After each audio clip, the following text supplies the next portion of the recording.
We start with the prayers. Om Bhadram Karneभिः शृणुयाम देवाः भद्रं पश्येमाक्षभिर्यजत्राः स्थिरैरङ्गैः सुष्ठुवागुंसस्तनूभिः व्यशेम देवहितं यदायुः स्वस्ति न इन्द्रो वृत्तश्रवाः स्वस्ति न पूषा विश्ववेदाः स्वस्ति नस्ताक्षोररिष्टनेमिः स्वस्ति नो बृहस्पतिर्ददातु ॐ शान्ति शान्ति शान्तिः.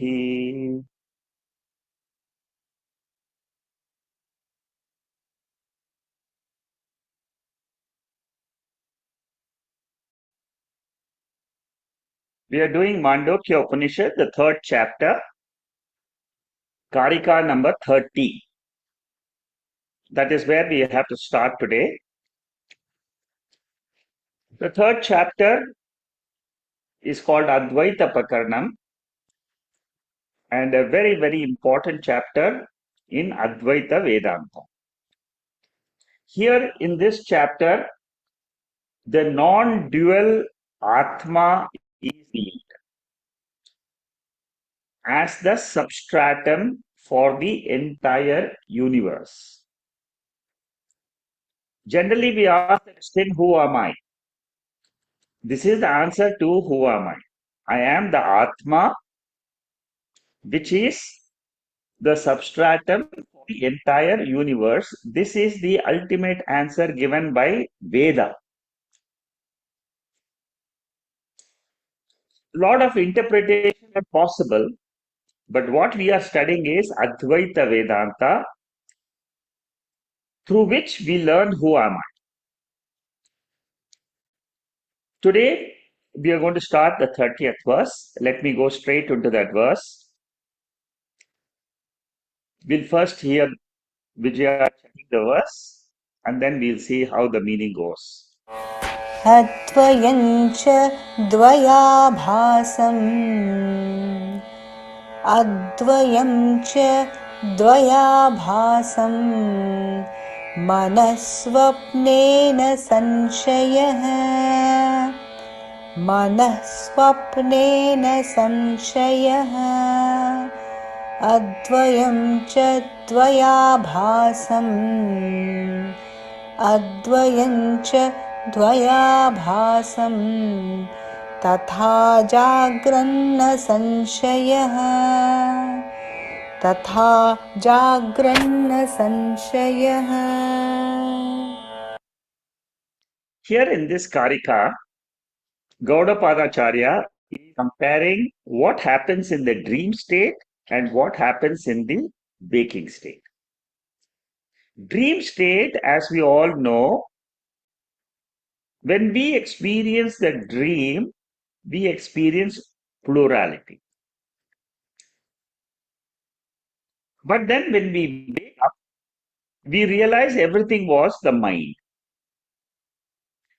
What Gaudapadacharya says is, the same rule applies to waking also, the waking universe, Jagrat Prapancha.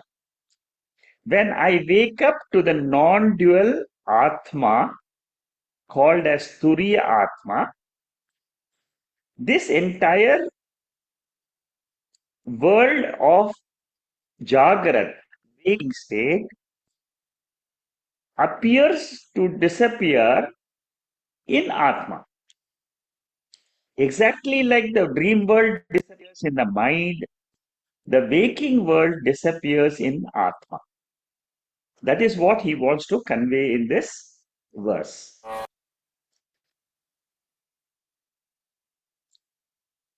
The third chapter in particular is a very deep study compared to the first two chapters. Because we are talking of the ultimate reality. See, we want to know what is the cause of this entire universe, not only cause of me, this body. Therefore, a very deep study is required. And the impact of the study must happen in your own conscious mind and unconscious, subconscious mind.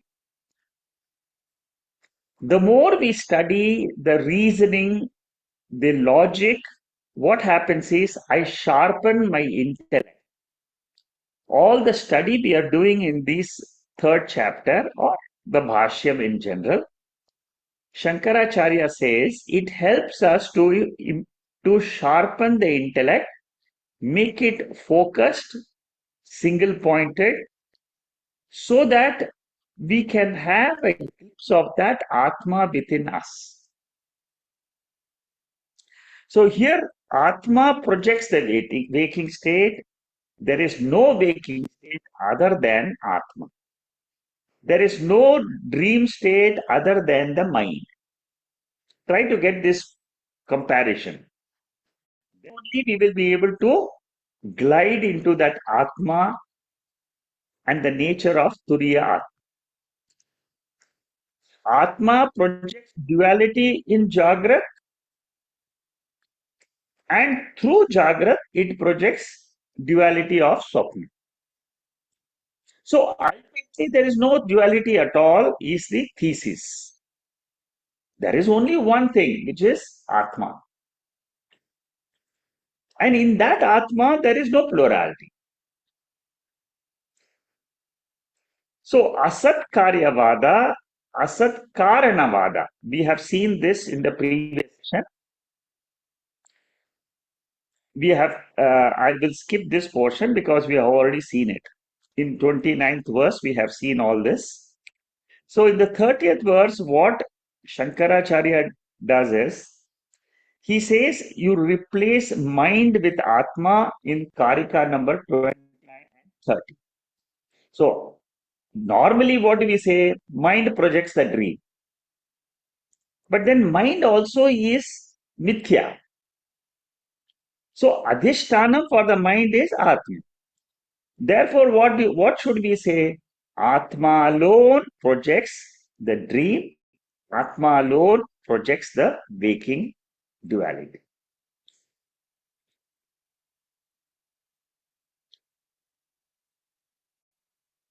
For example, rope alone appears as snake. So rope is considered like the Atma. Snake is considered like the dream state and the waking state. See, normally we can take the waking dream state, we all accept it. But what Gaudapadacharya wants us to say is even take the waking state like the dream state and then see the substratum as Turiya Atma. Another way of putting this up is, another way of explaining this is, a non-dual mind appears as the duality of Grahyam and Grahakam. It's another technical term which Shankaracharya uses to explain the same idea. Grahyam means in Sanskrit experienced objects. Grahakam means the experiencer subject. Experiencer subject is variable. Dreamer, waker, sleeper, these are all grahakam, the one which experiences.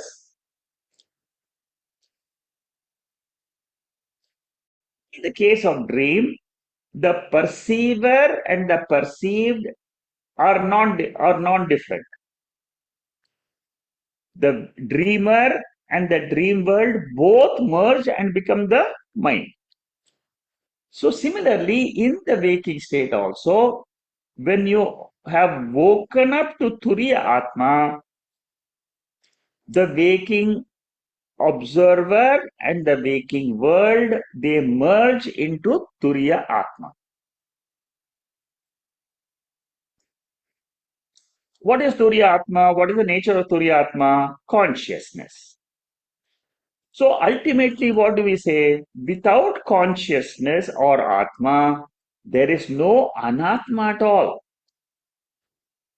Like we say, without the mind in waking state, there is no dream at all. Again and again in this verse, you have to compare Atma and the waking state, mind, waker's mind, and the dream state. There is no separate duality which exists without the mind. Gaudapada Charya takes this verse and he says there is no duality separate mind. He stops at the mind level. Even in the waking state, he says, suppose you remove the mind, there is no duality. What remains? Consciousness. What does Shankaracharya do? To explain this matter, which is slightly subtle in nature, he takes Atma as the center for both waking and dream. If you have a subtle mind, you can understand Gaudapadacharya's interpretation easily.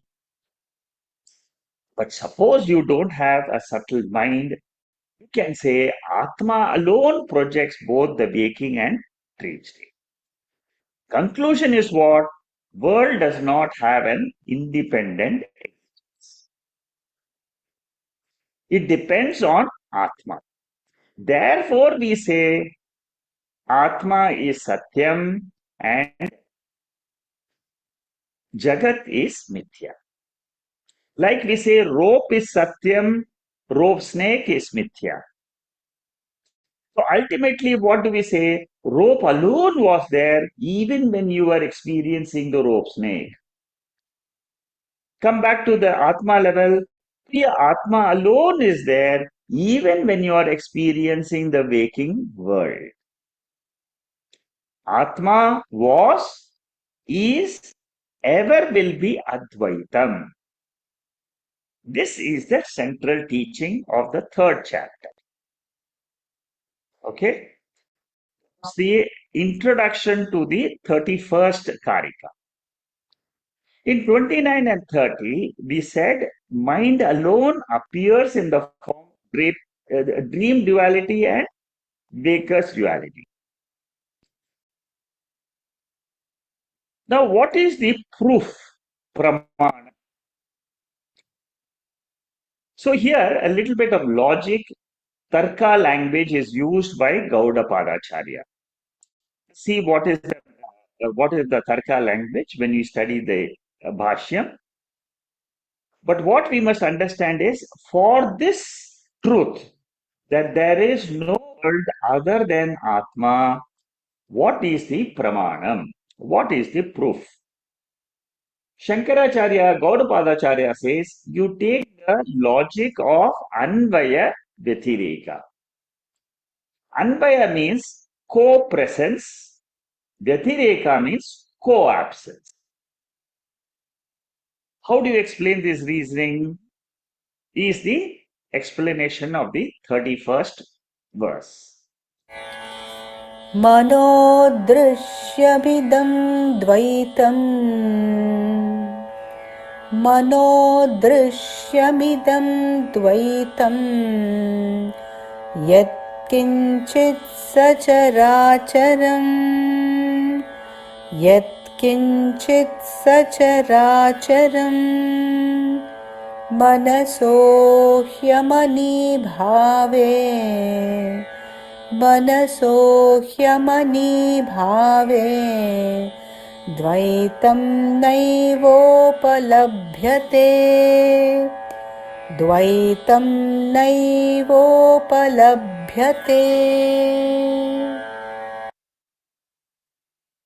Very beautiful way Gaudapadacharya explains this phenomena. How does he say this? He says the entire perceived world, both movable and immovable, Chetana Tattvam and Achena Tattvam, is nothing but the perception of the mind. When you say perception, it means what? It is the mind alone. Because, see, how do you understand this? All the objects in the creation enter the mind in the form of vrittis, thoughts. For example, eyes have got chakshu vritti, ears have got shrotra vritti. Similarly, the tongue and the skin and the nose. All these are all objects of consciousness. Vritti means mind. Consciousness means ultimate observer. So plurality which we see is nothing but vritti form. And vritti is nothing but the mind. So this is the way we have to go deep inside ourselves. If we go deep inside ourselves like this, then it is possible to understand Advaita Vedanta. Now let us see how is the Bhashyam. He writes a long Bhashyam for this. What is the meaning of Anvaya? Anvaya means co-presence. World is there, mind is there. Co-presence. Mind and world are present at the same time.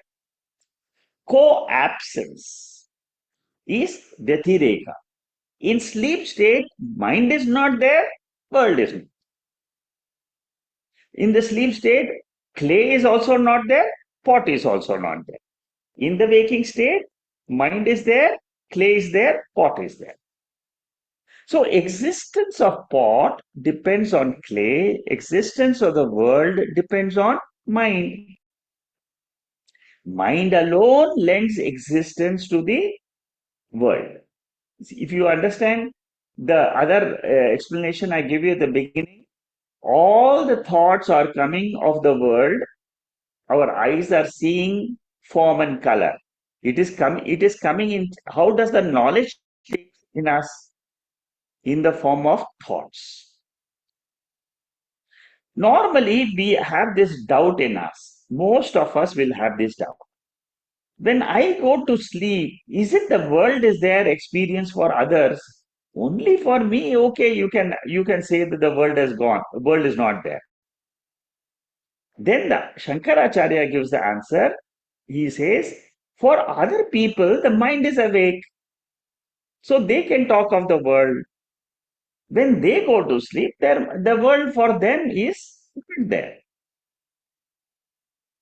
So without pramanam, you can't establish any prameya vastu. Pramanam means what? Our eyes, ears, these are all pramanams, instruments of knowledge. The entire drishya prapancha is dependent on the observer. Drishya prapancha means what? The seen world depends on the observer. In the case of waking, it is the waker. In the case of dreaming, it is the dreamer. So this is what is called as drishti, srishti, bhava. As long as you see the world exists. In sleep, there is no world. Therefore, what? The world is mithya. Srishti Drishtivada is another school of thought. That school of thought is purely for junior students who are just beginning to learn Vedanta. What do we tell them? Oh, there is creation, there is a Lord who has created the world, and then the world is made of Panchabhutas, and then Panchabhuta Srishti, Bhautika Srishti, all that we explain at the junior level. But when you come to the Mandukya Upanishad, at the third chapter, what you learn is Drishti Srishti Vada. In Mandukya, in the second chapter, there is a very beautiful verse which says, that which is non-existent in the beginning and in the end, it has to be non-existent even in the present. For example, I am there in 3 periods of time. I am is consciousness. But what about the world which I experience? It was not there before, it will not be there afterwards, but I will be there. See, normally, what do we think? When the body is not there, we think that the world is not there. That concept is an orientation of the mind. Body and world, we take it as one and the same. But what we should learn is even when the body is not there, not being perceived, as in the sleep state, I am there as consciousness. This is a very, very fundamental point we should all understand to understand Advaita Vedanta. Whatever is ever seen is never real. This is a very big argument. Normally, what do we say? I see, therefore it exists. Therefore, it is real. But what is Gaudapadacharya saying? Because you're seeing, it is unreal. Whatever is never seen is what? Of the subject. You, the subject, which is the observer, consciousness. So you have to turn your entire vision of the world upside down. Normally, we say, my eyes is seeing, therefore, we say the world is seen.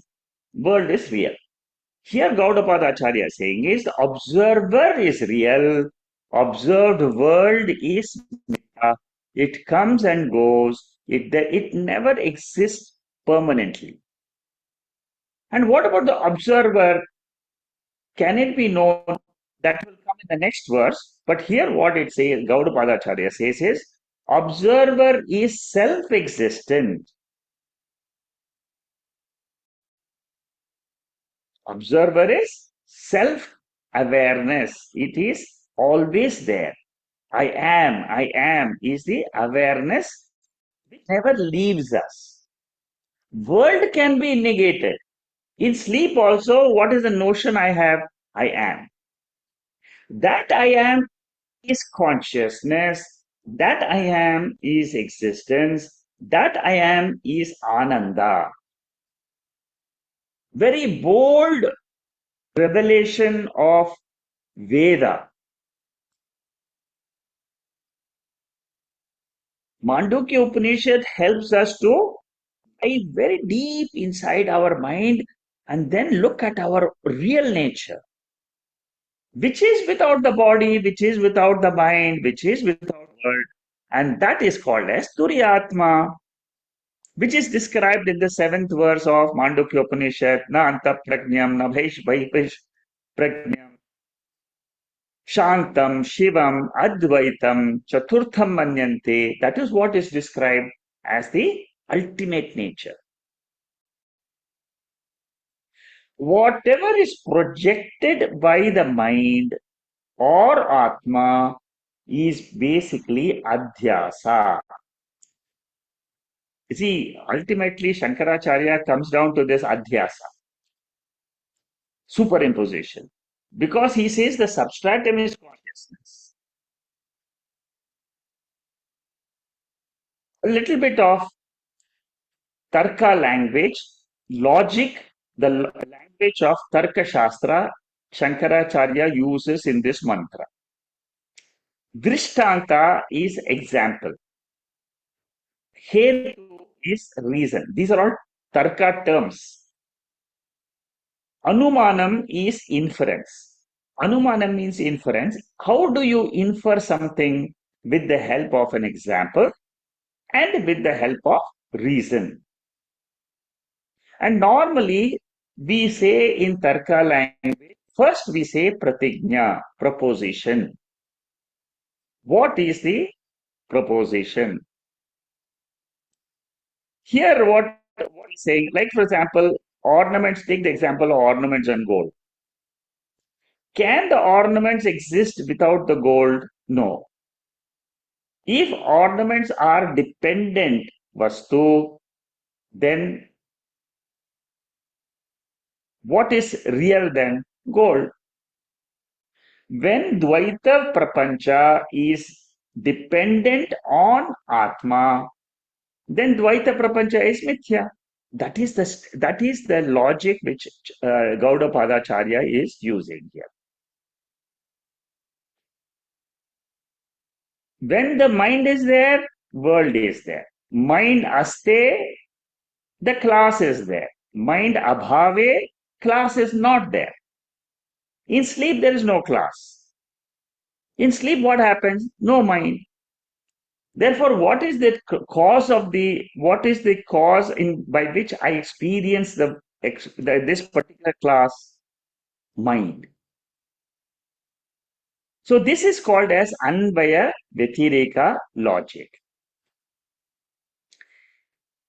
There is another word which Gaudapadacharya uses. When mind stops working, we call it sleep. Mind merges into the causal body, which we call it as Karana Sharira. When the mind is no longer available, it is called as Amani Bhava. Mani Bhava means mind. Amani Bhava means without the mind. What are the instances where we experience ourselves without the mind? Actual dissolution is for a common man. That is sleep state. Nirvikalpa Samadhi is for the yogis. What do they do? Artificially, they try to bring down the thoughts. What does Vedanta do? Vedanta doesn't talk about chitta vritti nirodha. It doesn't want you to dissolve the thoughts. It just says that falsify the thoughts as mithya. Therefore, Vedantic dissolution or meditation is keep the pot in hand and say, while you experience the pot itself, you say it is karyam, it is a product. Karanam is satyam, karyam is mithya. Clay is karanam, pot is mithya. Turiya Atma is Karanam. Satchidananda Turiya Atma is Karanam. Waking state is Mithya. Karanam, Karyam. This Karanam means what? Cause. Karyam means what? Effect. Pot is a effect born out of clay. Similarly, the waking state is an effect born out of consciousness, which we call it as Atma. Now, in this Atma, all the three things, that is the knower, known object, and the knowing instrument, they all get dissolved. So, this is the knowledge we get out of Upanishads. Normally speaking, we will never enter into these type of discussions. Normally, what will we say? I am the body, I am seeing the world, and therefore world is there, it is real. When you come to Vedanta, what you say? I am experiencer of the world, which is my mind. But the mind is nothing but it is an effect, it is a karyam of Turiya Atma.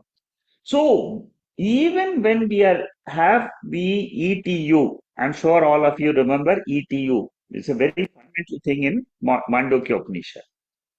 Experienceability is E. Transactability is T. Utility is U. World has got ETU. Dream world also has got ETU in the dream state.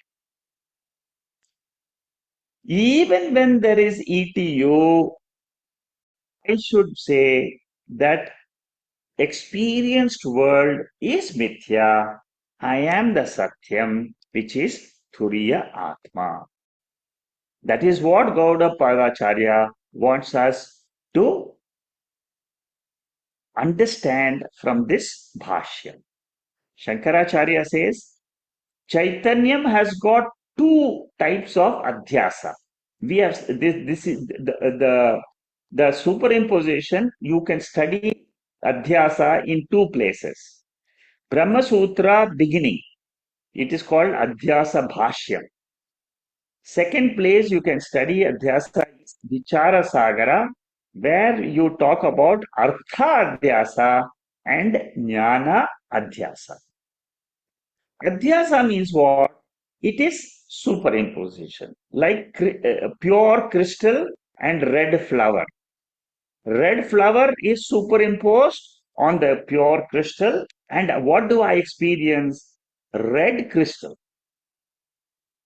Similarly, Chaitanyam, pure consciousness, without any objects, is the reality, like the pure crystal. What happens in Artha Adhyasa? Artha means objects. When the sense organs and the minds are functioning, the objects in the creation are seen, experienced. That is called as Artha Adhyasa. What about Jnana Adhyasa? Artha is external to the body. Jnana Adhyasa is something which happens in your mind. Internally, all these objects are coming in the form of vrittis, and consciousness is the observer of that vritti. Consciousness does not see the world directly. This is another fundamental point. I, the consciousness, do not experience the world directly without the mind. At the mind level, there is an adhyasa. Now, why does Lord create all this? Okay, technically you can understand this to reach Chaitanya Atma, Turiya Atma. Another question which will rise in your mind is why do we have to go through all this? Why does this creation take place in this format? Jnana, Dhyasa, Drishtivada, Srishtivada, all according to the scriptures give the answer. World is for punya papa karma exhaustion. When you come to knowledge, when you come to want to know the reality, it's a different subject. You come to Vedanta. When you are discussing the world, you go to Veda Purva Bhaga. And the Veda Purva Bhaga will give you all the rituals, and it tell you you can experience this portion of the world with this ritual and so on. Our fundamental problem, which Shankaracharya says, is Satyatva Buddhi is the cause of Adhyasa. World is Satyam, is an orientation of my mind for many, many janmas. When I come to understand Vedanta, Mandukya Upanishad, other Upanishad, my mind is exposed to the reality. When my mind is getting exposed to reality, what happens? For example, when the mind is exposed to the waking state, the dream world is gone. Similarly, when the mind is exposed to the reality, which is Turiya Atma, the waking state is taken up as mithya. Shankaracharya beautifully says this, and he repeats this in many other bhashyams. He says, Satyatva Buddhi should be dropped by every seeker of moksha. Then only Anatma Mithyatma Nishchaya will take place, Vairagyam will come. Real Vairagyam is what?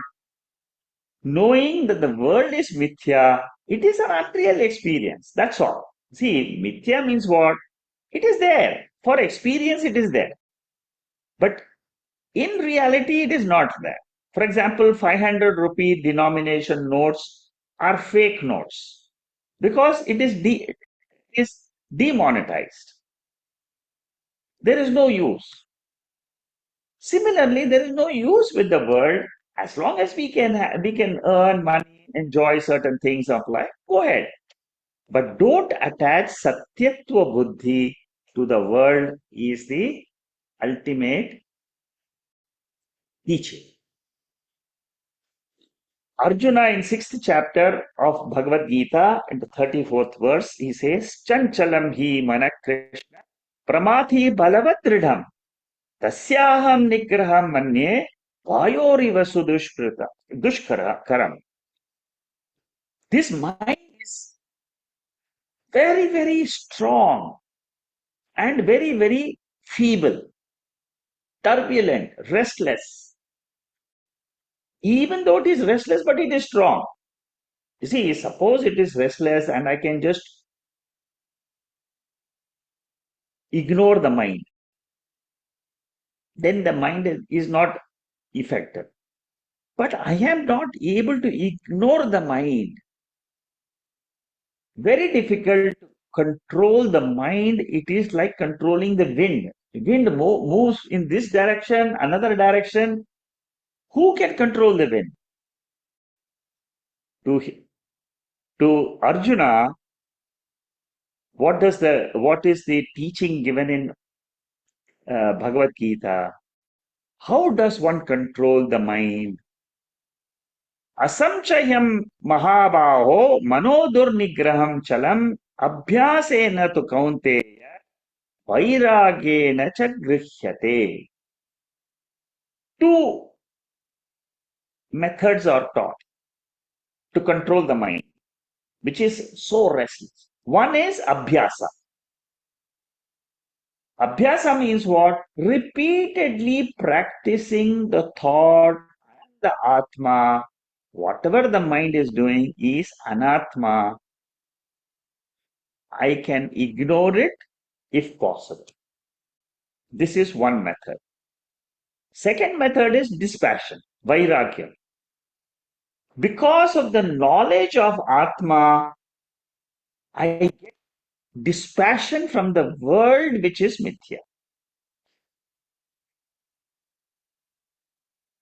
That is the method taught in Bhagavad Gita. Very, very powerful verses of Bhagavad Gita to control the mind. Problem with all of us is our mind. It is very, very difficult to control the mind because we are living with the mind 24 hours of the day. It causes tremendous amount of delusion. Therefore, we are not able to know our real nature as Atma. A guru will come and show the torchlight.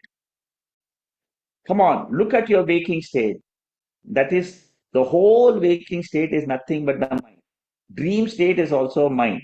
Sleep state is there is no mind. Can we say that this three states is the reality? No. For every unreal mithya vastu like a rope snake, you need rope which is Turiya Atma. So what you experience is Anatma.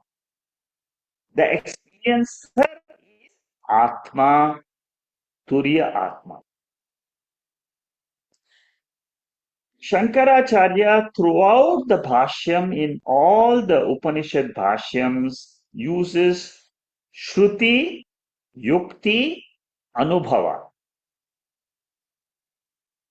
He takes the Shruti Vakyam, Upanishad Vakyam to prove Mithyatvam of Dvaita Prapancha. He will use logic and then he will ask the question, Are you experiencing Atma or not? All the time. Are you experiencing the world all the time? What will be the answer? World is not experienced in the sleep state.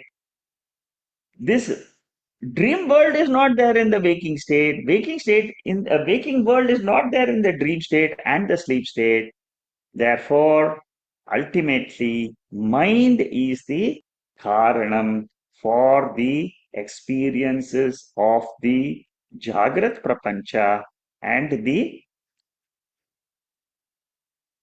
Swapna Prapancha. World is mithya, shruti, yukti, and anubhava is used. What are the shruti statements used by Shankaracharya to say that world is mithya? You should remember three main verses. Whenever you want to think about the world is mithya, you and a proof for that, you should think about these three statements. The first, most powerful statement is Kathopanishad mantra, which is quoted here, second chapter, first section, 11th mantra. Nena nana asti kinchana. Mind is experienced, world is experienced, but Atma is real. Whoever thinks that the world is real, he is going from death to death. That means he will be born again. Brihadaranyaka Upanishad, 5 times neti neti comes. 5 times. Not this, not this, not this. Negate. Negate the world. Then Purusha Suktam, it says, Ajayamano Bahuda Vijayate. I've quoted this mantra very, very often in our Bhashyam talks. Very important mantra, the 21st mantra of Suktam, which says, without being born, the world appears. What does it mean? Without being born, the dream appears. Which means what? Dream is unreal. Waking is unreal. So Shruti Vakyams clearly say that the waking state is unreal, it is mithya, it is appearance. Then there are other many vakyams like in Chandogya Upanishad, 9 times Shvetaketu, the student is told, Tattvamasi, Tattvamasi, you are that Atma, you are that Turiya Atma. In Kaivalya Upanishad, Na bhumi rapo na chavanni rasti, the 24th and the 25th verse of Kaivalya Upanishad. World, mountains, rivers, oceans, stars, galaxies, all these are experienced. But the truth is, I am the observer consciousness. Without me, the consciousness, there is no world. I am independently existing. World is dependently existing on me, the consciousness. Therefore, holding on to this consciousness helps me to gain immortality, moksha prapti.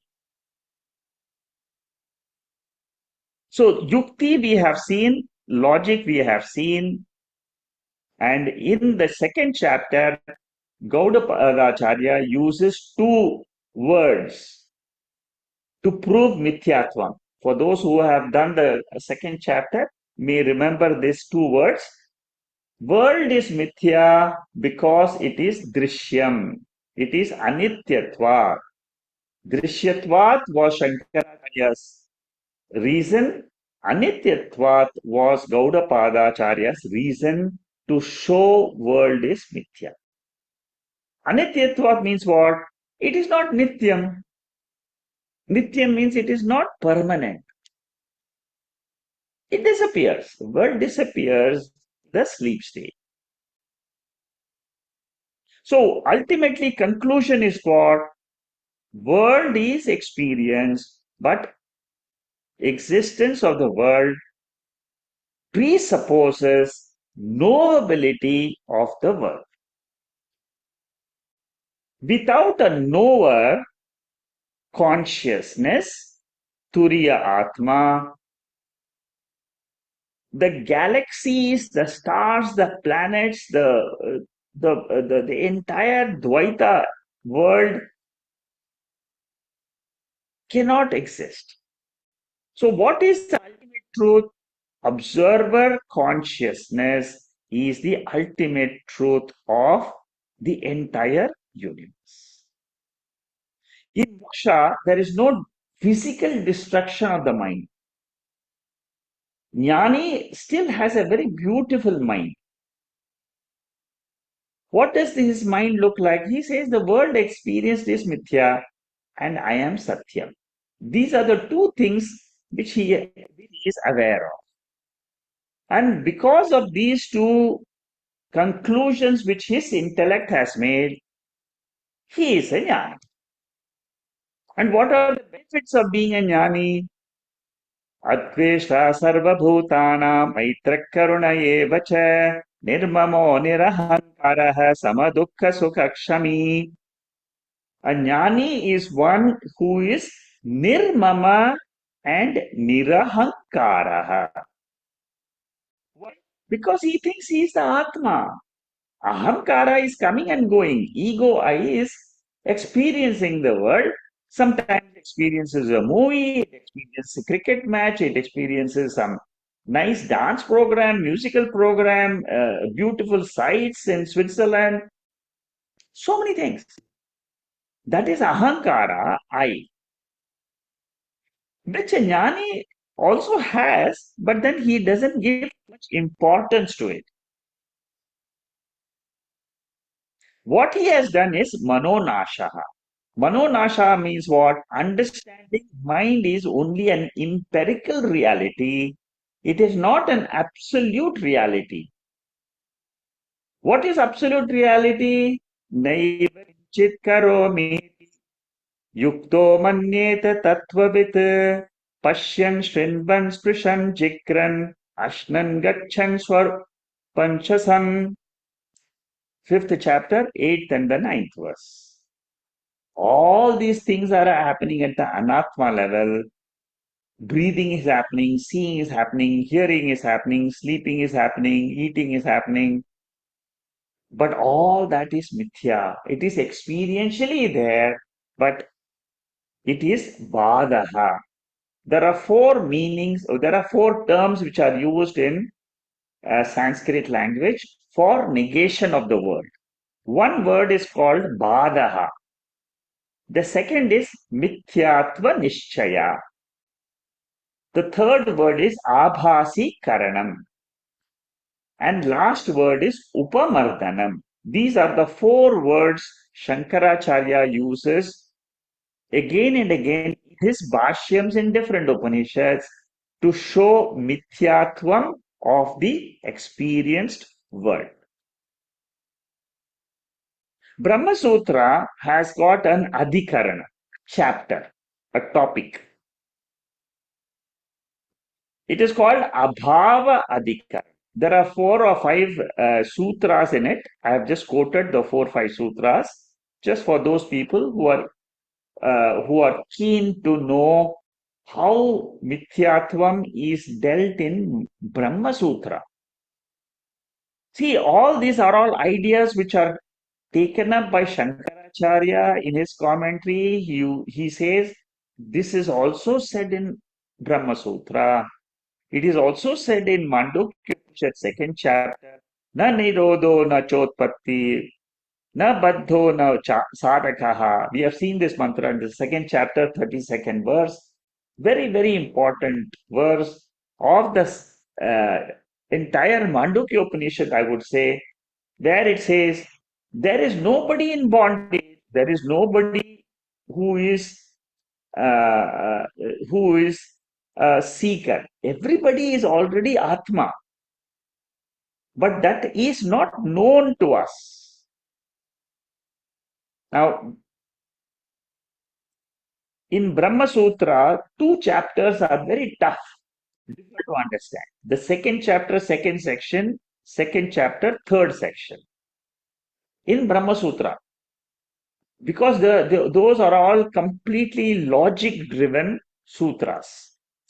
Vichara Sagara, another advanced text, which also equates the Jagrat Prapancha as the Swapna Prapancha, as both projections. When you take both as projections of one Atma, it is called Dvivida Sattavada. Suppose you take each projection of a lower order of reality, then it is called as Trivida Sattavada. Like, for example, Paramarthika Satyam is Atma, Vyavaharika Satyam is the waking world, Pratibhasika Satyam is the dream world. It is called as Trivida Sattavada. Three types of phenomena which we are experiencing. So with this commentary of 31st verse, the commentary of 23rd verse is completed. All these verses from 24 to 31 were commentaries of the 23rd verse. Shankaracharya now gives us the introduction to the 32nd mantra. See, again, Shankaracharya, till the third chapter has got 48 verses. We have 17 more verses to go. All these verses are only helping us to make our intellect sharper to understand Turiya Atma and the world. In the 32nd verse, he wants us to he explains how this mind becomes non-mind. Manonasha, negation of the mind. How to accomplish this manonasha? That is explained in 32nd verse. Very important verse. आत्मसत्यानुबोधेन आत्मसत्यानुबोधेन न संकल्पयते यदा न संकल्पयते यदा अमनस्तां तदा याति अमनस्थां तथा याति ग्राह्याभावे तदग्रहम् ग्राह्याभावे तदग्रहम्. So in the 32nd verse, Gaudapadacharya tells us a very beautiful technique to get rid of our mind, to resolve our mind. Try to understand how he explains us this phenomenon of the mind. He says, whenever the imaginations are there, there is the mind. Whenever there's no imaginations, that is Turiya pure consciousness. So mind becomes to be non-mind when you are focused on Turiya.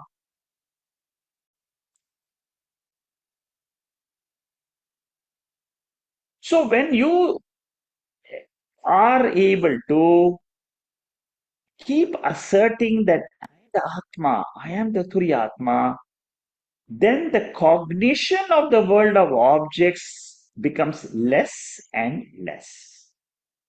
It is a process. It is not something which happens in a second. It takes time. See, how to handle our mind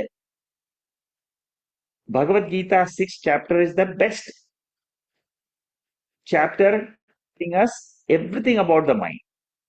Here in Mandukya Upanishad, in the 32nd verse, for advanced students who have come to know not only that Atma of the seventh mantra of Mandukya Upanishad, but also who have gone through the Bhashya. See, all of us have gone through 3 chapters of Bhashyam, which is very, very difficult Bhashyam. The most difficult Bhashyam in the entire Upanishads is this Mandukya Bashyam. After you learn the Mandukya Bashyam, the rest of the Bhashyams you'll say is very easy. Because this sharpens our intellect. So here the idea is that when there are no imaginations, Atma reveals itself. The yogic method of dismantling the mind is to dismantle all the thoughts. Chitta vritti nirodha nisheda is the method in yoga. Therefore, in yoga, what you do? You sit in a specific asana through the control of sense organs, which is called as pratyahara. You bring the mind from the sense organs and the world to the mind. Then what you do? Dharana, dhyana, samadhi. These are the 4 steps in yoga. Samadhi is ultimate, where there are no thoughts. When there are no thoughts, what does yoga say? I, the Sakshi, am still there, but the thoughts are not there. In yoga, it is still Dvaita philosophy. Thoughts are also Satyam. I, the observer, am also Satyam. Try to understand the difference between yoga and Advaita. I repeat, yoga is a Dvaita philosophy. In Dvaitam, there are 2 things, 2 Satyams. I, the observer, am Satyam. All the thoughts which I experience is also Satyam. This is the ultimate conclusion of yoga philosophy.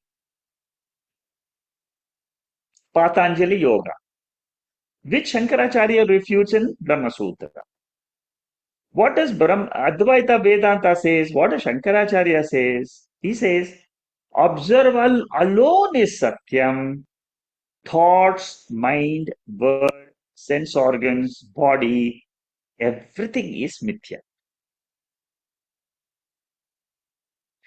With the help of Satyam and Mithya, you can get moksha. But with the help of 2 Satyams, you can never get moksha. That is Shankaracharya Matham. It is his philosophy.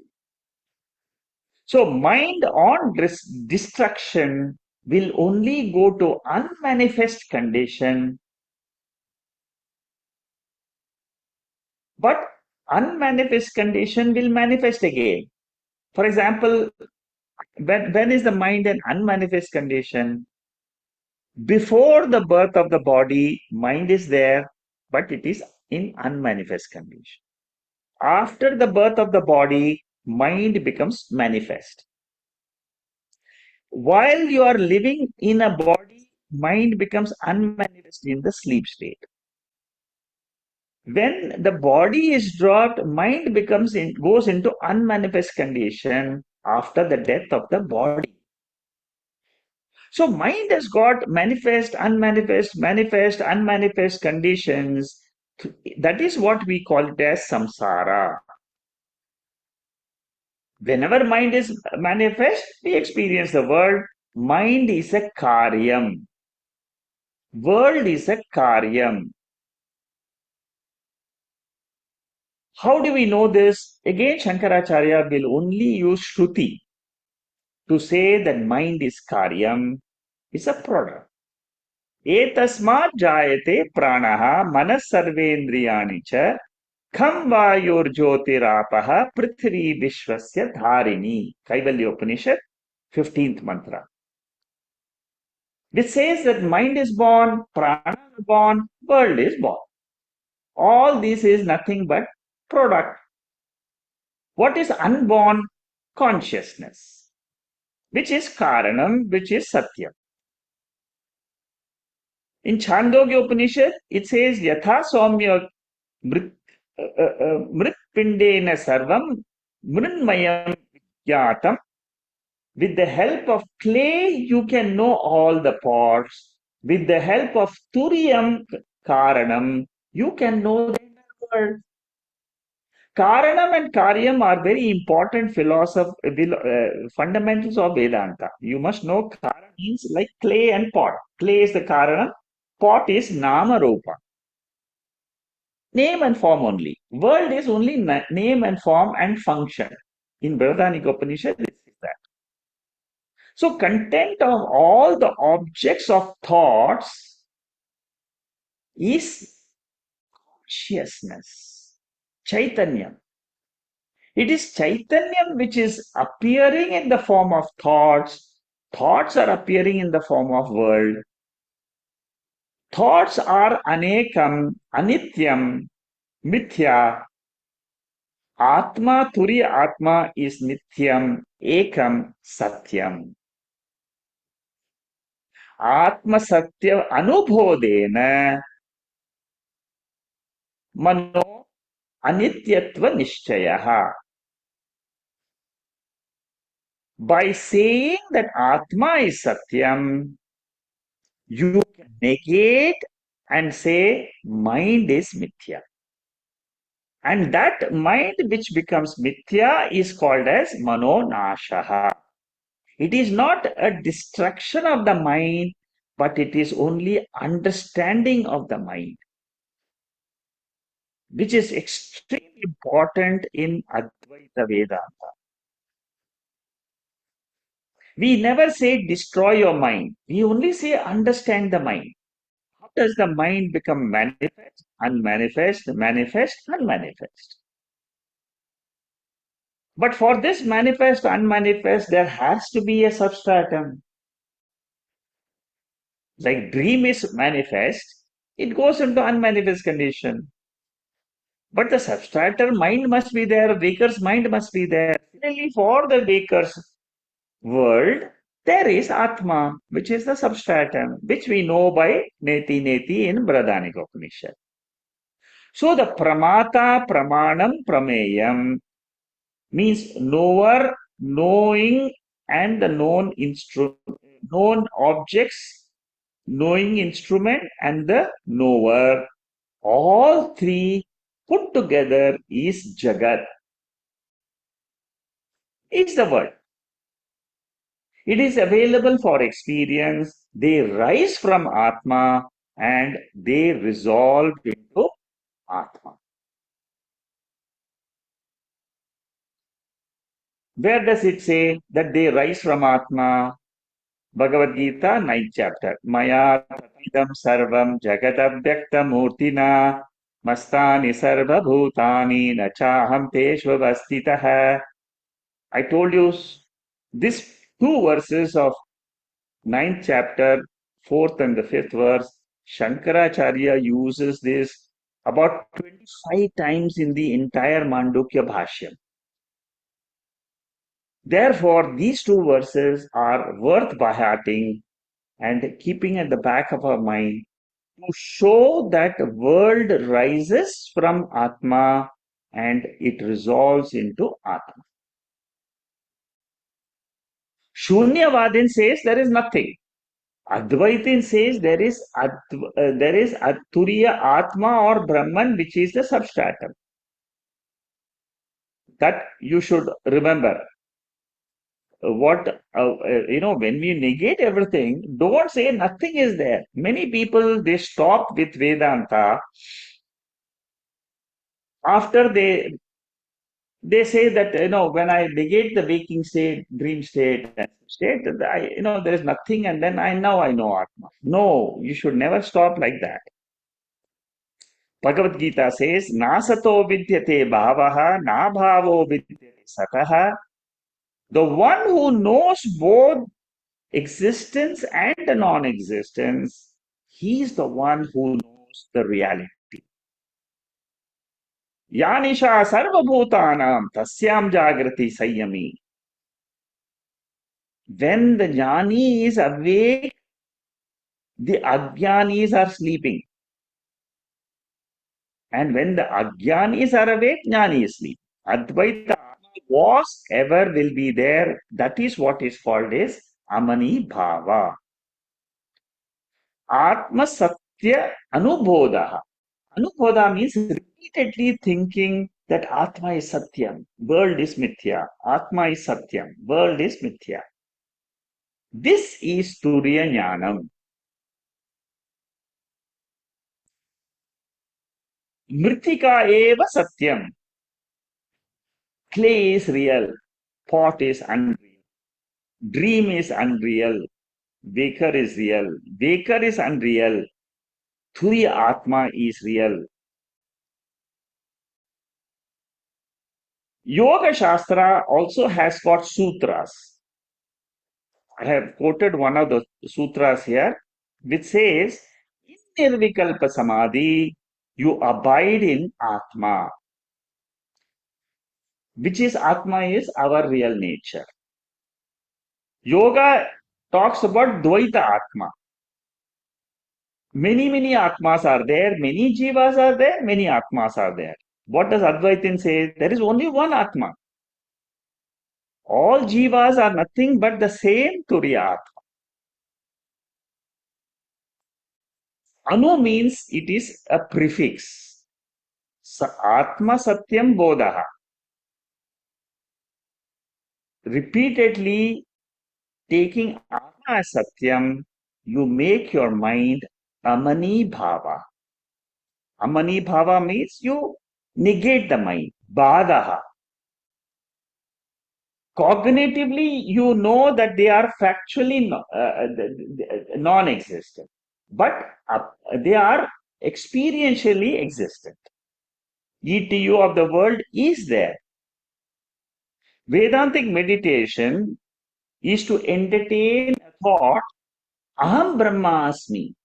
I am that Brahman, I am that pure consciousness. See, the name Brahman or Turiyam is just a name. What you should realize is, in your own mind, you should be able to realize that Turiyatma. Whenever thoughts are gone, the prameya, known objects are gone. Pramata is also gone, like in sleep.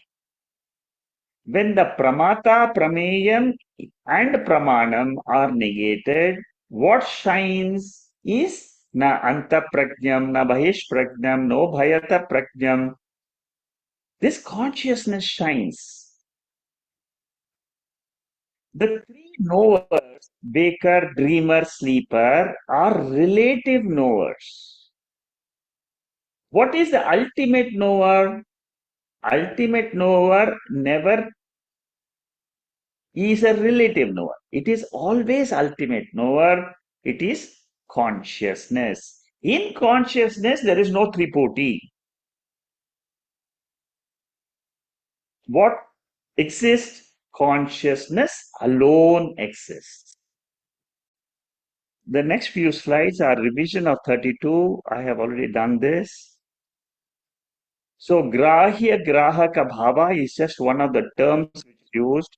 Mind becoming non-mind is called as amani bhava.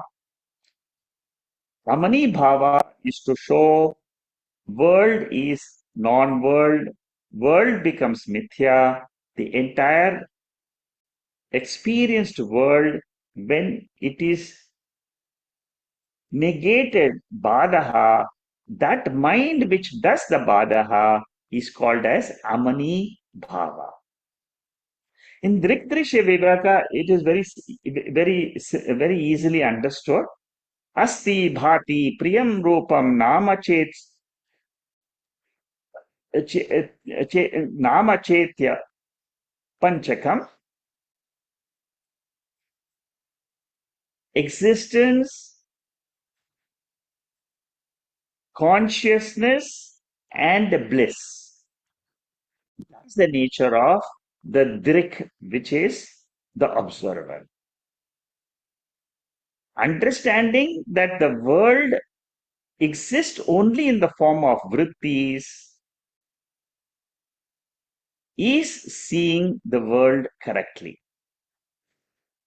Mundaka Upanishad says, Brahmaiva Vedam Amritam Purastad Brahma Paschat Brahma Dakshinataha. I see nothing but world. I see nothing but this Turiya Atma everywhere in the world. This 32nd Karika of the third chapter and the 32nd Karika of the second chapter are very important. If you remember, Shankaracharya lived for 32 years. These two verses are very important verses to prove the existence of Turiya Atma and of the world taken as Mithya. This is very important Karika. Anyway, I'm sure all of you have got a glimpse. See, when you go through these bhashyams, it's not that it is that a change will take place immediately, but listening to these bhashyams helps you to sharpen your intellect. Next week we will start with the 33rd Karika, and which is 570, 33rd Karika. Will start next week. Introduction to the 33rd. All these bhashyams take a long time to listen, to prepare notes, to understand. They are very deep topics of Vedanta.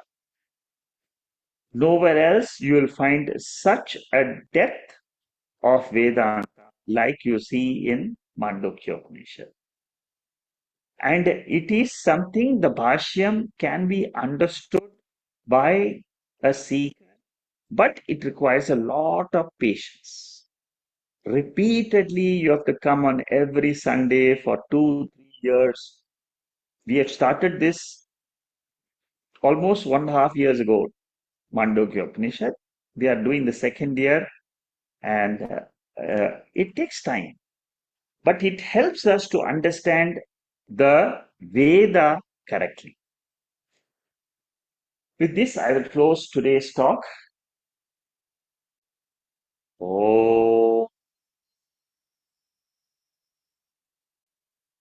Purnamada Purnamidam Purnat Purnamudachade Purnasya Purnamathaya Purnamevapasishyate. Om Shanti Shanti Shanti. There are no questions in the chat box. In case you have any question, you can raise your hand and you can ask the question. Hari Om Shekharji. Yeah, Vijay, go ahead. Very, very brilliant explanation. One of the difficult sessions, I think, for me, I might have to listen to the session again. Yeah. So many concepts have gone through in today's session, which only establishes that the extent of the magnanimity of this particular Karika and the explanation. I think I'm still caught up in, from mind being the Karanath to Atma being the Karanath, in the sense we still refer to this word, like when we were doing the meditation, we said that Mana eva karanam manusyanam bandha moksha. Mana is a karanam for bandhana. Mana also is a karanam for liberation. Correct. But when we switch to the Mandukya Upanishad, we will see the mana itself is correct. not karanam. Atma is the karanam. So we are sometimes, it's nice for me when I'm facing the world of which I feel still I am not yet able to remove the satyatvam which I gave to the world, because I still operate in this world, in this mind. Yeah. To the extent when it is bombards me with a lot of emotional ups and downs, then I think, okay, it's all that I can use this mind to negate, saying that, well, today this is a bad day, tomorrow I'm going to get a good day, so that I can sail through. And then this shall too pass kind of a concept. Yeah. But the day where everything is good, and then the mind is in a position of equanimity, that is when I think probably I will again go to Mandukya operation, say, well, what I was experiencing all these days, it's a highs and lows, is only me mind, and I am not the mind, I am the body, right? So that Atma Bhava comes at that moment of time. I am Yeah. not in the Mano Bhava. So this oscillation, I think, happens. But I think when we are really really mature, as you rightly said, the intellectual matures, then I think we would eventually come to the more Atma Bhava mode, and then drop the mind, as it is nothing but playing the tricks, as you rightly said, right? So the Mano Nasha Parikaranam, when you said the mind ceases to buy any imaginations of Correct. this world, or drops the world, and that is when the mind is no more there. I think that is a long way to go, but still, I think Mandukya is giving us one route wherein how to use this mind also, and when not to use this mind. Very, very brilliant strategy. But yeah, I am still in oscillation. That's my takeaway. Yeah, thank you. Correct. You see, today's class is a difficult class, but I do take these difficult classes because that is the only way you can sharpen your intellect. See, the more you study the Bhashyam and this type of explanations and theories about mind, non-mind, about Amani Bhava, about the manifestation of the mind, unmanifestation of the mind. These are all the ways in which Shankaracharya brilliantly sharpens our intellect. See, all of us are born with an intellect, an instrument for uh, experiencing the world, and at the same time, an instrument to come out of this world, own up Atma. 99.9% of the people of the world only use the mind as an instrument to be in the world, experience the world, and leave the world, and then they come back to the world. A very, very small portion, they come to understand that the mind itself is an instrument. I am the user of that instrument. I am separate than the mind. That separation of the mind with consciousness, that takes a lot of time.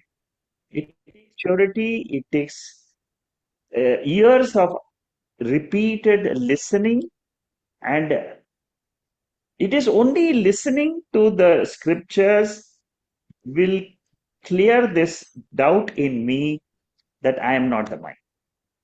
Otherwise, we will be absorbed in our mind, absorbed in the entire worldly worries. It is natural, but very, very difficult to cross over to the other side and say, I am the Atma.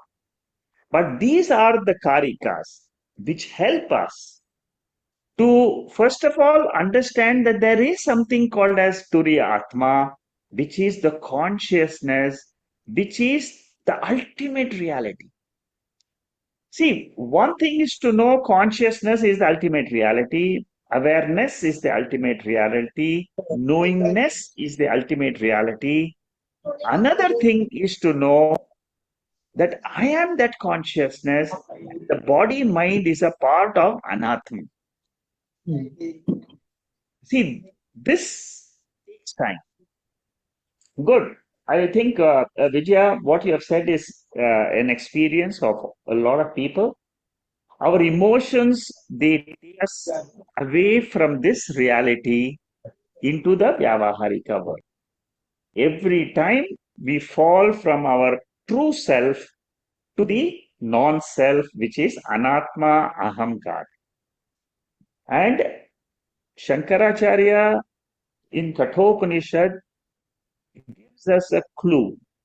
He tells us the only way to get rid and to create the distance between mind and consciousness is to, to keep on telling yourself, I am the Atma, I am consciousness, I am awareness. If you keep repeatedly telling this, he says there will be reduction in your imaginations of the mind. Your vikshepati of the mind will get reduced. As many times as you tell yourself, I am the Atma, the mind learns to know that it is not the mind, but it is Atma. In the mind, both are there. Consciousness is there, mind, the vrittis are there. The splitting of the vritti and consciousness is the ultimate in Vedanta. Yeah. Yeah. So anyway, that's a part and parcel of our spiritual journey. Good, Vijaya. Thank you for your question. Shama, I Yes, think you have. I I think just you got managed to your answer to the question. yeah, right, quite a bit. So I obviously resonate very much with Vijayaji's this thing, the mental oscillations. However, what is interesting is that although these mental oscillations, when we are aware of them, it actually, as spiritual seeker, it obviously doesn't feel good because you think, my God, I'm still here. But gradually, if there was a way of charting it, I'm sure is the curve is moving up and up. You know, we are not still what we were 2 years ago because we are consciously involved in our spiritual seeking. So I'm sure there's something else which is happening. We are progressing in our journey, even although it doesn't appear each Correct. time. That's a nice way of putting it, Shama. You never spoke like this 3 years ago, 5 years ago. Because I can see it. I can see You it. you never And spoke like this, you know? no, it's only because I am very much more constantly almost into that awareness state. So Good. although I still do stupid things and my mind still oscillates, but I can see it at the same time, you know, what it is doing. So that in itself, that separation of being able to see what your mind is doing rather than being completely inside it, is gives me some degree of consolation that I am probably on my correct spiritual journey. I'm returning home to where I came from. So, so that's good. But I just had one question. So when you said Manonasha, is it the same as Amani Bhava? Yes, it is. Yeah. Manonasha is called Amani Bhava. Amani Bhava means I am there without the mind. And that is So, actually is Turiya. so there is less of this vrittis, is that right? Correct. Yeah. Yes. Okay. Amani Bhava means that the fluctuations in your thoughts have reduced. Uh-huh. The mind has become non-mind, is slowly become non-mind. Because the Yeah. Vikshepa Shakti in your mind is reducing. And Okay. if the reduction takes place, you will realize it. Uh-huh. Then one question is it that almost every day through our waking, sleeping, and sushupti stage, we are actually experiencing the world in a fresh new, so it's like a new world every day in Correct. terms of experience. Yes. There is a new world, isn't it? For a senior seeker, Huh. it is a new world every day. And that's very important to recognize, isn't it? Correct. It's a new world. That is what is called as Drishti Srishti Vada. Yeah. And the reason Drishti why, Srishti Vada means Drishti is first, Srishti is second. Yeah. So this is a very important thought for me, only because then, this war, the battle which you have, which is you are clinging to the past Correct. and you're worried about the future, It that goes away. it goes away because you're saying, oh, this is a new world, so this Correct. is my experience, which is isolated. It's a newborn experience, which Correct. is true. And in that, then this memory which keeps kind of dragging you in and whatever, that part goes. So that's Correct. very helpful. Yeah, that's very helpful. So it's a And new you world. stop criticizing yourself. See, the Yeah. problem is you will stop self-criticism. Which I am so good at, I used to be. I'm getting less, definitely better, I'm less judging myself and saying, it's okay. So this is today. And say, and it's almost like I love that analogy which we keep having in Vedanta about the water and the wave and the bubbles, So Correct. each day it's a new wave that comes. You Yes. watch it, you see it, and you say, okay, watch it rise, watch it go down, So Correct. that's, really, that's all there is the meaning of this whole existence, isn't it? Watch Yeah. something rising. So each day is a new. So that is a beautiful one. And one last question is, so it's the mind which is doing all this monkey business, of keeping us in this world of unreality and in its grips, therefore.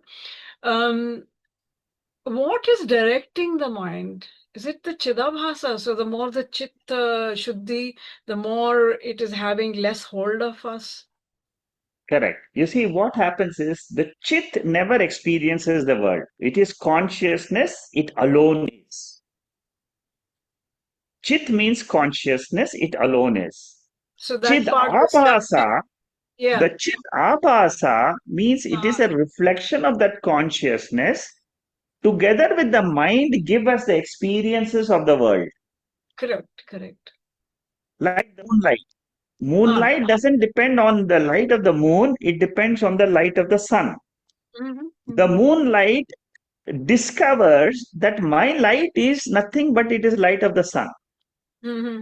So my mind discovers that I am not the ahamkara, uh, which it thinks it is before jnanam. After jnanam, it says I am not ahankara is reduced to ashes, Correct. and that is what is called as moksha. And that is the highly purified Chidabhasa, Correct. which means The it's like purified mind is a sattvic mind. A sattvic mind reflects the chit correctly. yeah, And then you remain as Jivan Mukti. exactly. As Ramakrishna Paramahansa, he says, a purified mind is a purified Atman. I mean, it's an Atman, not Yes, purified. yes. It's an Atman. Yeah, he says that.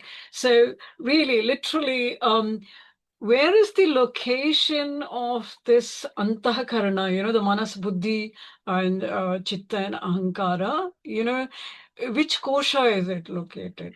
No. It is this, the moment you come to Manaha, it is a subtle mind, it is a subtle realm. It is no longer in the realm of gross world.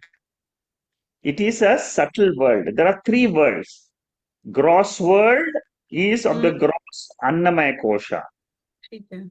There is a subtle world which is Manomaya Kosha, Vijnanamaya Kosha, and Pranamaya Kosha. That is the realm of the mind. The last kosha is the Karana Shariram, which is the Anandamaya Kosha. So when you say, where is this mind, where is this Antakaranam, it is in between your Anandamaya Kosha and your gross world, Annamaya Kosha. See, actually speaking, mind has got no location.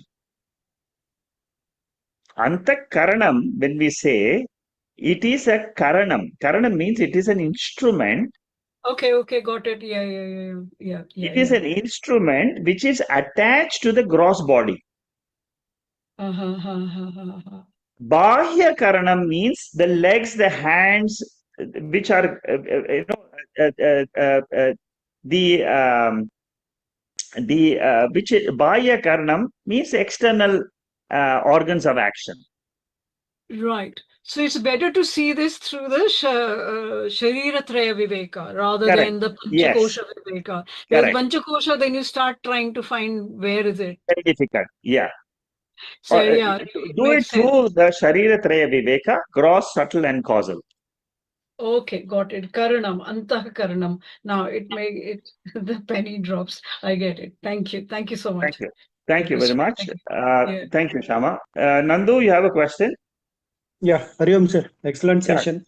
Yeah, just about when we are trying to attach with like consciousness, and I believe the like ajapa meditation or maybe soham sadhana, I think that will be good to be attached with, and maybe request maybe in some time we can also have something about like Vedantic meditation based on especially on the soham sadhana.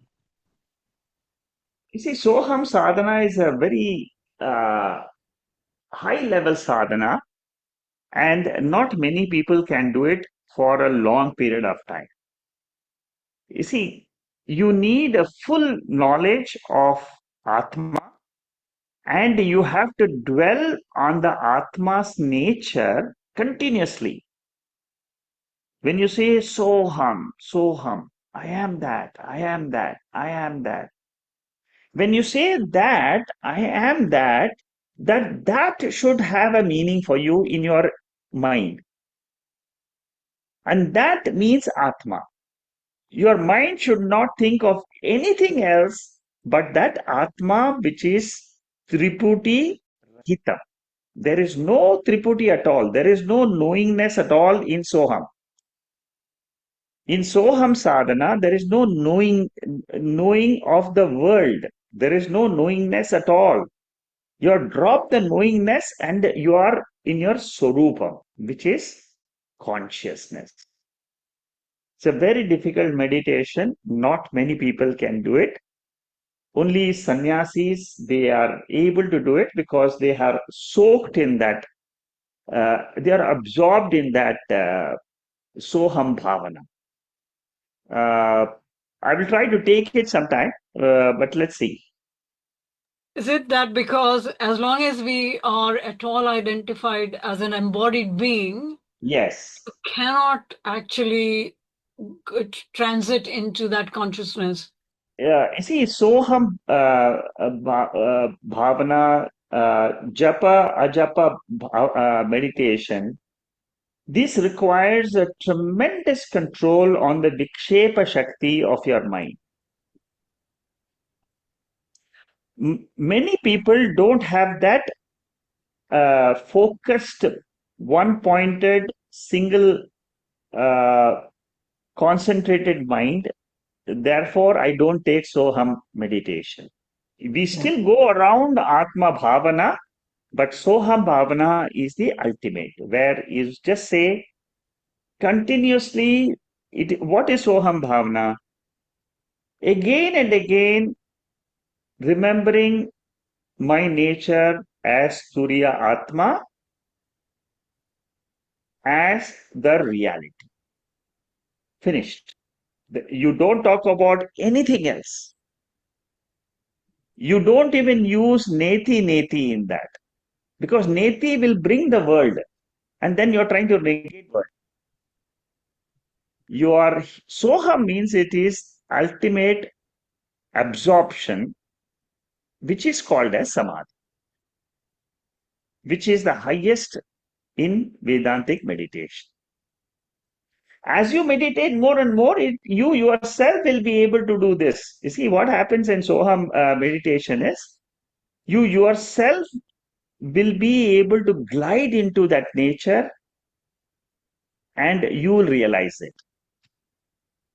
Nandu, am I clear? Yeah, sir. Just as you suggesting, like trying to attach with that, and maybe with each and every breath, maybe is naturally that maybe we will not be able to concentrate or maybe always attach with that.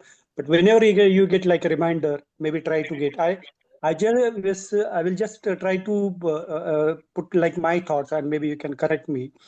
Like this Brahman or maybe Atman, it's not easy to directly reach to that Nirgun Tattva. So that's why I take a Adhar of like Saguna. And maybe just take like example, like in my thoughts, I usually think about like a Sri Rama.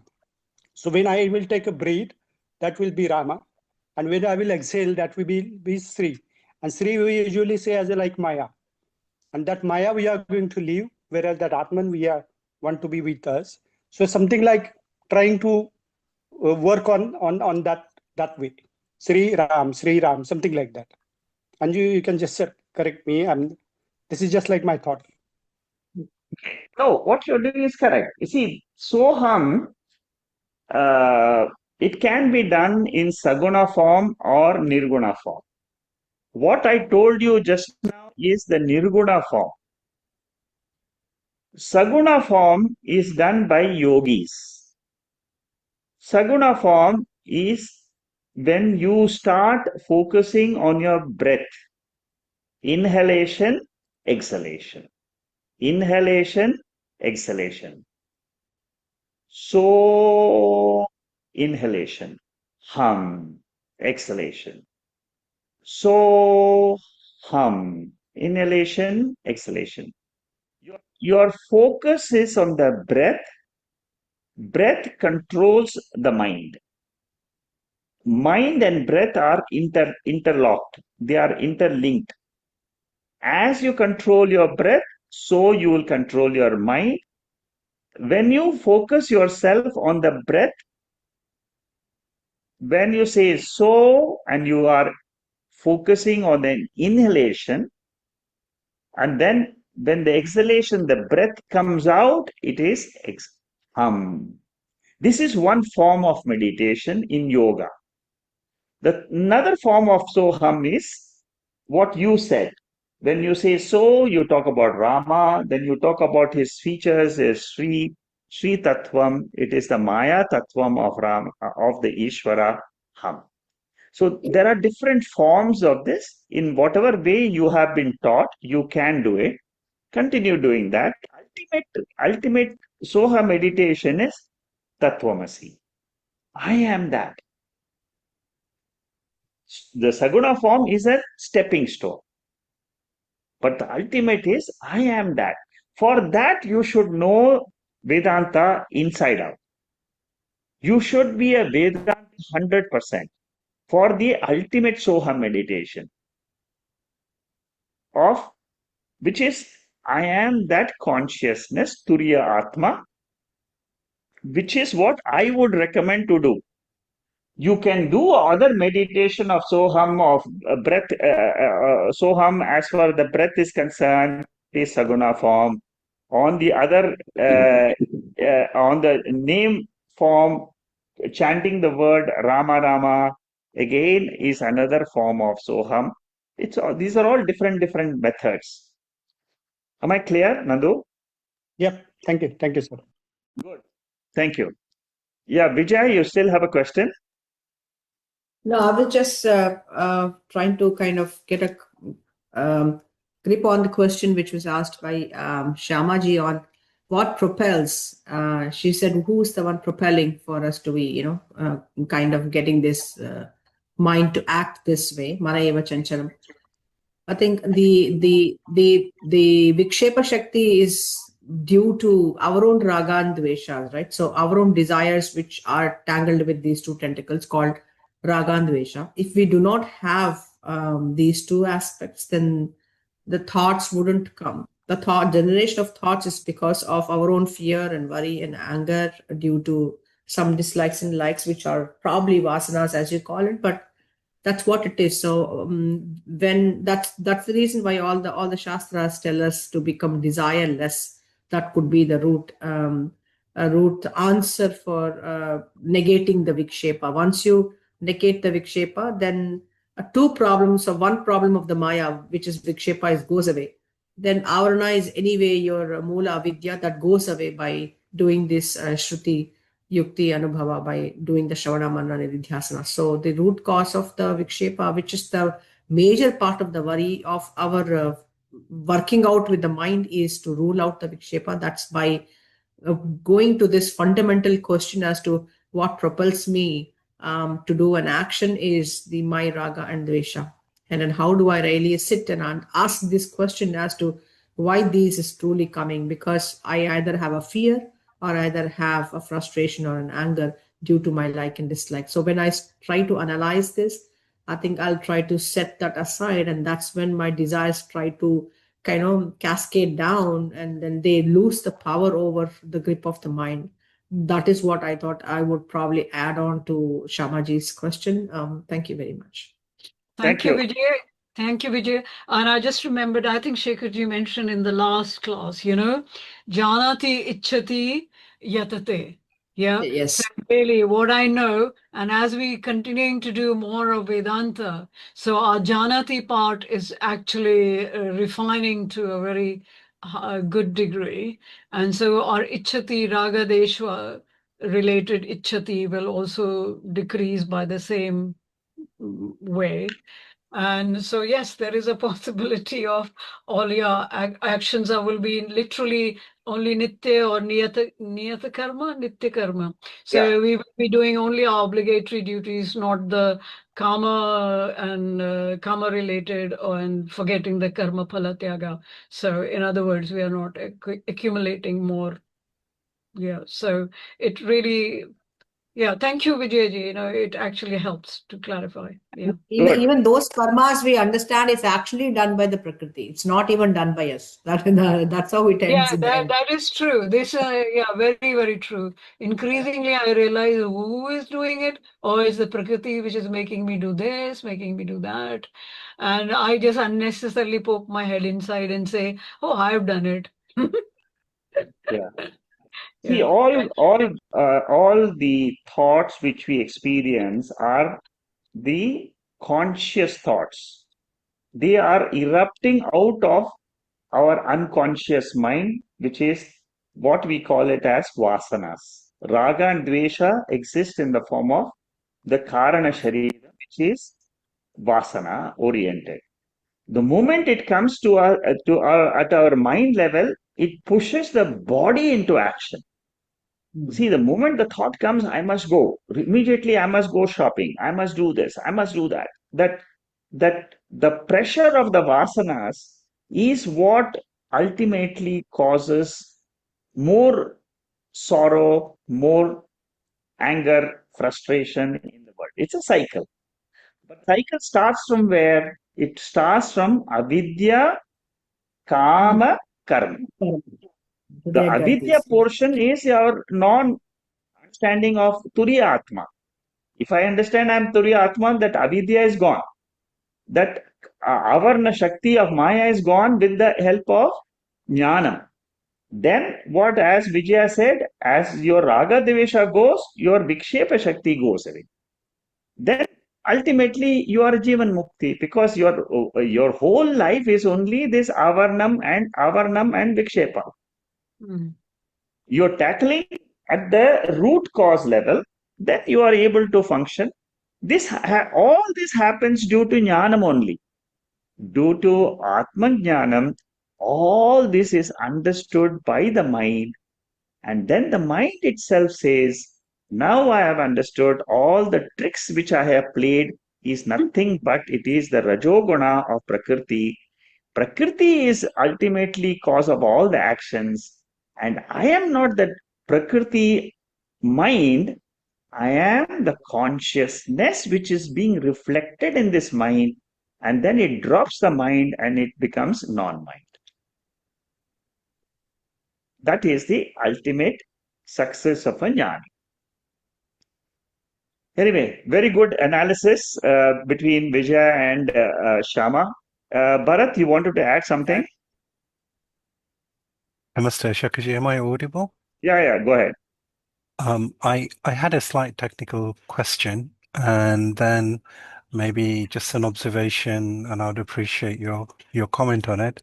So the technical point was I think in one of the slides earlier, and also in chapter 2, Gaudapada, he talks about anityatam and trishtam as ways to show that duality is false. So impermanence and experience, that you can perceive something. Yeah. I was just wondering, isn't impermanence kind of already part of perception, because one cannot detect change without perceiving, and so doesn't the fact that something can be seen already includes the impermanent argument?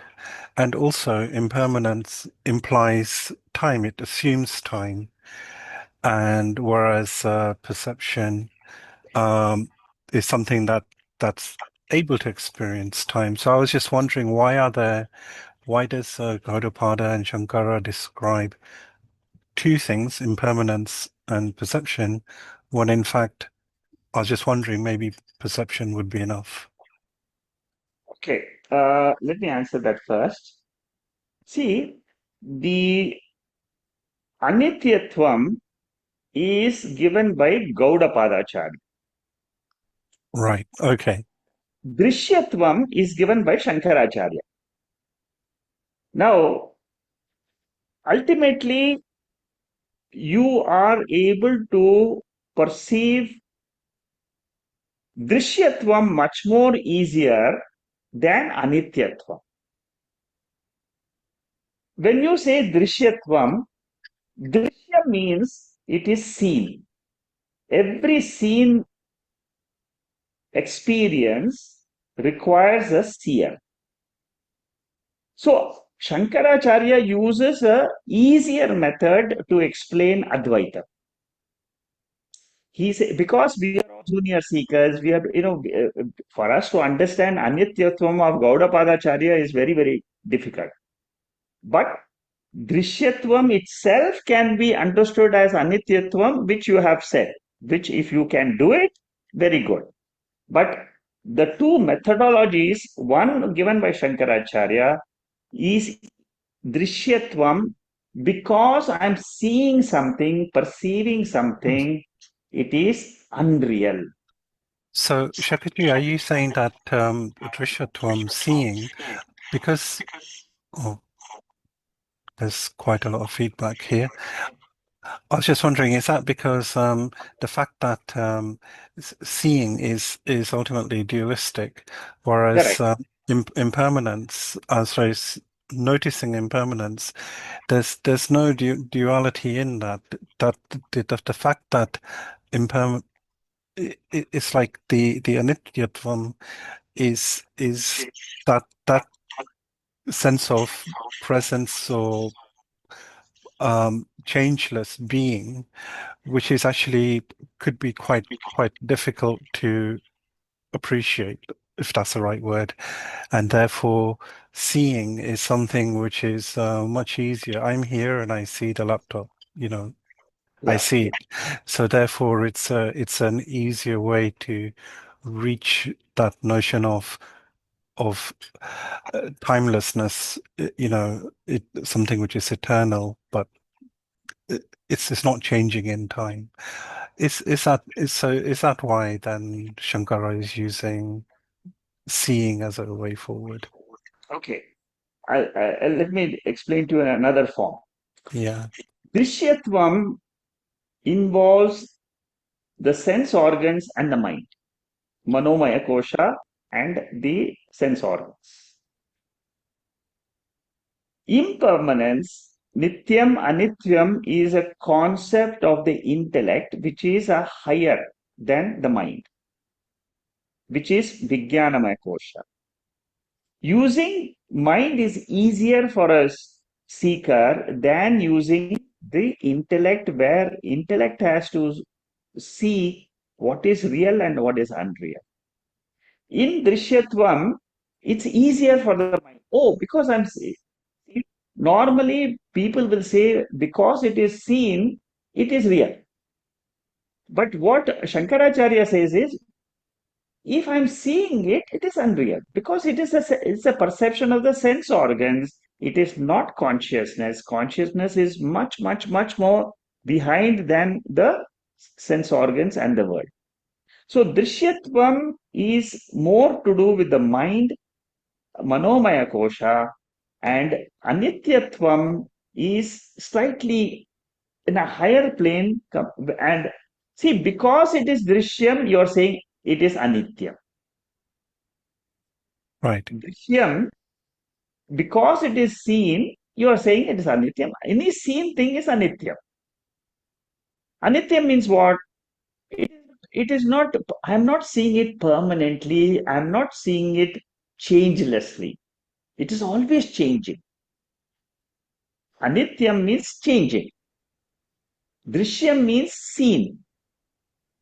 Drishyam uses jnana indriyas.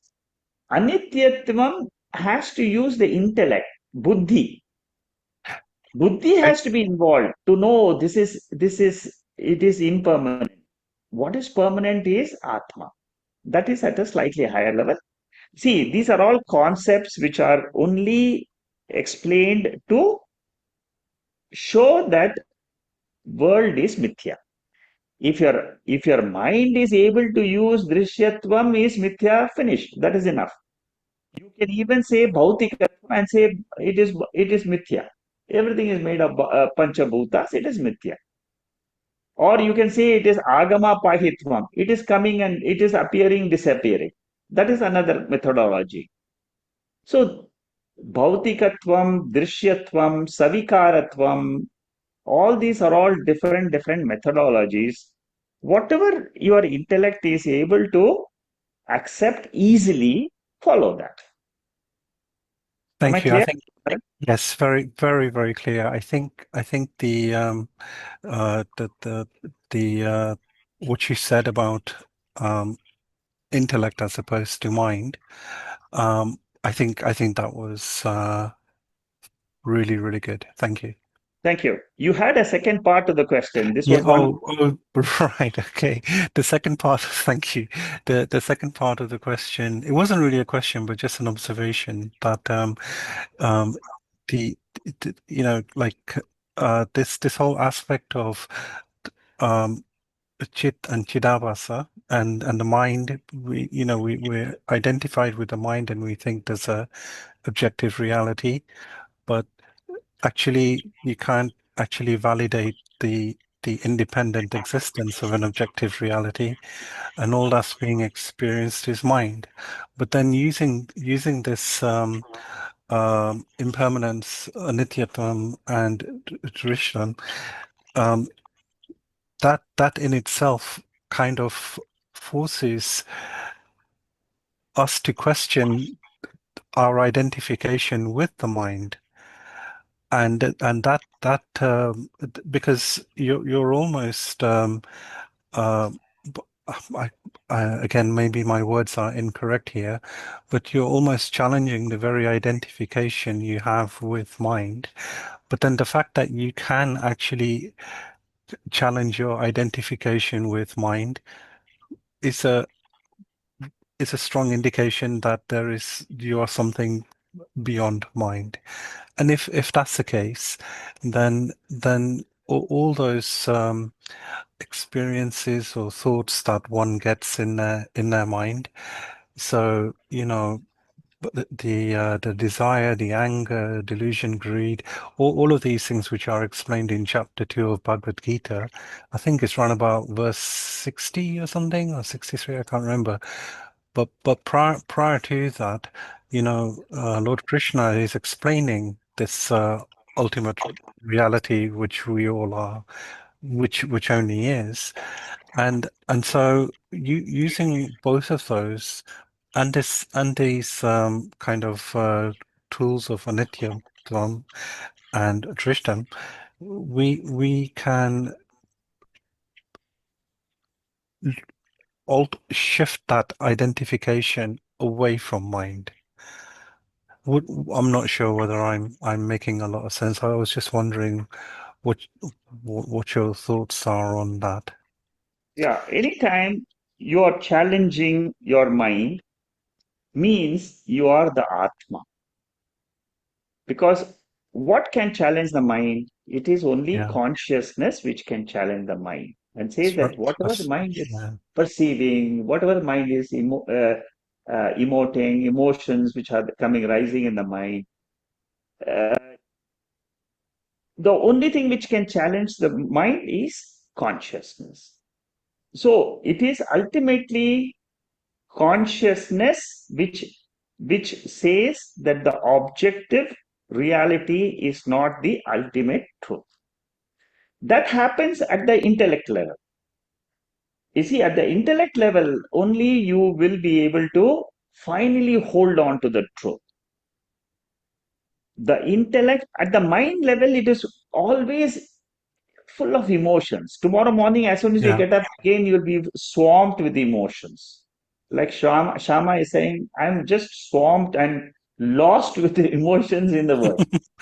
Well, I think we all are. So we all are. You see, we all are. The moment we get up in the morning, we are swamped with emotions about the world. About you see, that is the nature of the mind, and that is how Lord has created all of us. But Lord teaching us through Vedanta how you can come out of this emotional wreck and then own up Atma as your truth, your true self. For security, you go back to Atma. For ultimate Shanti, you go back to Atma. For enjoying the world, you're full of emotions. You can be gurgling with emotions, splashing up with emotions and getting into the world lost in emotions. So these are two diametrically opposite things which happen, and both of them is possible. Who is a jnani? Jnani is one who has understood the mind and also who has understood the consciousness. There is a substratum. If I want to have peace, I only have to invoke Atma. All of you have got enough knowledge about Atma. If you have listened so many years, you know there is Atma. And that existence of Atma is now gone into your subconscious mind. So anytime you want peace of mind, you can just invoke, I am that Atma, I am that Atma. That peace will come to you automatically. The world drags us down because of prarabdha karma. See, again and again, whenever you're lost in the world, there is only one cause. You just say there is some prarabdha karma of the body and the mind and drop it at the anatma level. Experiences are at the anatma level. Mind is at the anatma level. Body is at the anatma level. Learn to drop your body and mind at the anatma level and then hold on to Atma. I think Shakaji, I think that's been super amazing what you said. It's only consciousness. It's as consciousness that we're able to challenge and negate or falsify all of the anatma. I think that's really. I'll have to dwell on that. Thank you. Good. All right, Vijaya, you have something to add? No, Shekharji, I think I appreciated Bharat's question, Bharatji's question, and I thought I have a counter question, but you have answered very, very beautifully. How the Drishatvam is basically both of them have used Anityatvam and Drishatvam to negate the world to be mithya, and hence they took the support of time. And how Drishatvam actually talks about the objective world, negating the perception, and then how Gaudapadacharya took Anityatvam, because from the objective world, you have to understand, analyze the nature of the objective world to be Anityatvam. Then you will appreciate Anityatvam as the feature of it. I think that's where the intellect is involved. I think you've already answered it. So I don't have any further question. But I appreciate the way you said in the end that when I am swamped with the thoughts and when it pulls me down, tell yourself that this is the reason of the prarabdha. But at the same time, and I appreciated what you said, it's not that you sulk that, okay, this is my prarabdha. But you have to pull yourself up and say, well, Let's leave the prarabdha to the dustbin, but hold on to Atmabhava. It is such a liberating thought, such a liberating thought. Thank you very, very much for that. Yeah. Thank you. Thank you, Vijay. Krishna, go ahead. You have something to add? Pranam. Yeah. Is wonderful. At the same time, I think this drishyatva is both. I think this, when we say that I think that I am aware of my thoughts, is from the mind only. And as we see in the Drigdrishya Viveka also, that stepping back into the Sakshi Bhava or Drugeva Natu Drishyate, to come into that awareness from thought to fact transition, is the one that I think we are all talking about. Correct. To transition from thought to fact that what I am, actually the very obstruction is this mind alone. Mind, whether it is at the emotional part or whether it is in the intellectual part. So there are, we were talking about in different labels that I mean Manonasha and Vasanakshaya. All these are the same thing, that which are deflecting us, are not letting us to do this, are what is actually. To be frank, that what is the Drik Eva. That awareness is always there. Without that awareness, even this mind or thoughts are not possible. That is what is the understanding at the thought level we have. And we need to bring that one, that as you said, that one, it can be there in the unconscious also. We can sublimate our vasanas with this additional vasana. But even then it comes as a thought alone. And the time or the very seeking for experiencing that one will remain.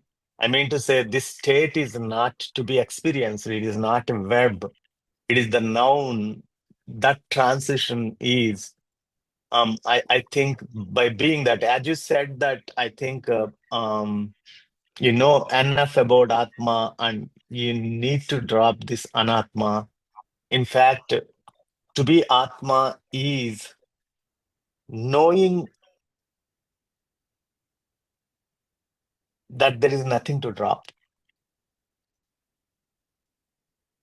Knowingly being that awareness, how is that possible? Is that getting out of these thoughts. When we think about the source of the thoughts itself, however subtle they are, the very enlivening consciousness of it, the very drik of that thought itself, then only it is possible. And the whole Gaudapadacharya and Shankaracharya are aiding us to put our attention into that path. Hopefully, I'm not blabbering much, but I just want to bring that. No, what you are saying is you're expressing the same topic of Atma and Atma in your own way of Drigdrishya Viveka. That's all. Thank you very much, Krishna. You have expressed it very beautifully. That ultimately Drik is a noun, it is not a verb. And realizing the Drik as Paramarthika Satyam is the ultimate essence. How do you drop your thoughts and say thoughts are there at the different plane of existence? They come and go, appear, disappear. Let them do appearance and disappearance. I am not bothered. I am the Atma all the time. I am the Drik. And Drik can never become Drishyam. Subject can never become an object. As long as I know this fact, Drik is a fact. Drik is a Sakshi. Drik is consciousness. Drik is noun consciousness, not a verb consciousness. Drishyam is a verb. I am seeing something. Good.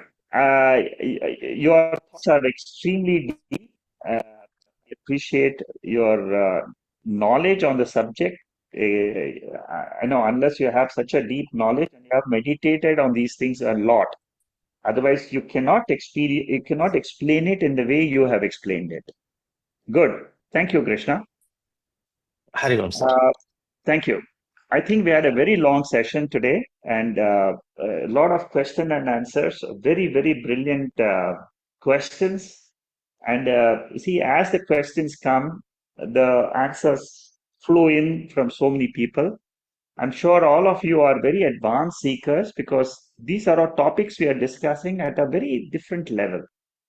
And